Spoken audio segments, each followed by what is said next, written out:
ever like really looked at a ruler? Okay. This ruler, if I looked at this ruler on end, like that, it looks like a rectangle. Okay. If I look at this ruler on end, it looks like a trapezoid. What's a trapezoid? Vocabulary. What's a trapezoid? Trapezoid has 4 sides, but only 2 of the sides are equal, right? So these 2 are parallel, and these kind of tip in. So this is a trapezoid at the end. This is a rectangle at the end. Is this a manufacturing problem? Did they make a mistake, or do you think they did that on purpose? On purpose, okay? There's a reason for it. This ruler I only ever really use with a pencil. I use it to kind of draft stuff. If I use this with a really juicy marker, has anybody ever like made yard sale signs or something with a big marker and tried to use a ruler? What happens if you've got a brand new lovely marker and you run it against a ruler like this? The ink like creeps underneath and smears on your work, okay? So what's happening is the tip of the marker is riding against that edge, and the ink is in contact with it, and it might kind of puddle underneath.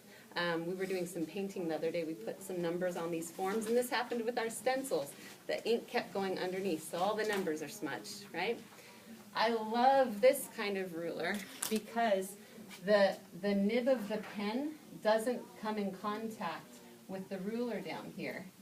And so the ink can't bleed and get mucky underneath, okay?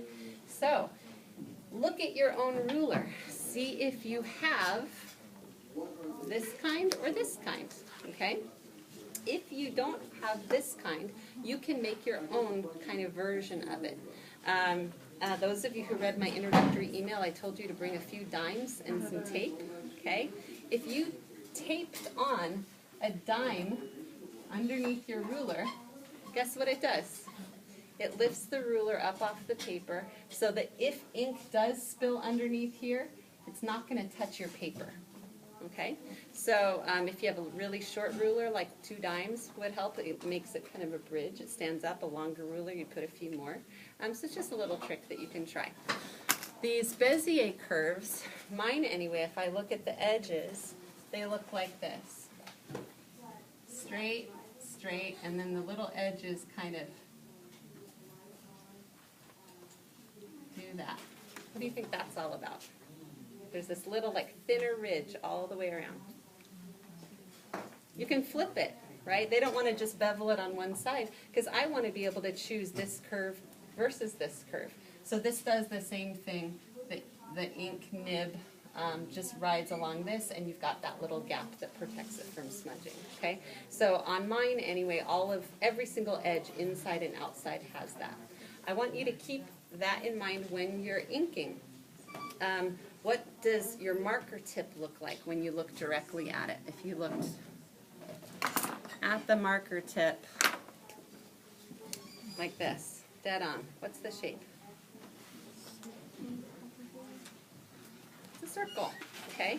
The circle, the diameter of the circle is the size on the tip of the marker. When you draft, I should say, if you hold your marker directly upright, you will get the entire surface of that circle on your paper. And that means your line will be the line thickness that you expect. If you hold your pen like you are used to holding a pencil, what do you think will happen? You'll get a wider streak. Will I get wider or will I get narrower? So this versus this. Okay, let's see if I can make this happen with my whiteboard marker. Okay, if I hold it dead on, I would get no line. Looks juicy. If I hold it so the tip of it is flat against the board, I'll get a full wide line. But if I put it on an angle, not so the tip is on the board, I'll get a fine line. Okay? Same thing is going to happen with your pens here. So when you're drafting, I want you to practice holding your pen directly upright against either the ruler or the French curve so you get the full benefit of the width of the pen that you purchased. Like you want your bold pen to be bold, like that. You don't want your bold pen to, it's even worse when it's like bold, narrow, because your hand is all over the place. Like commit to an angle and stick with it, okay? So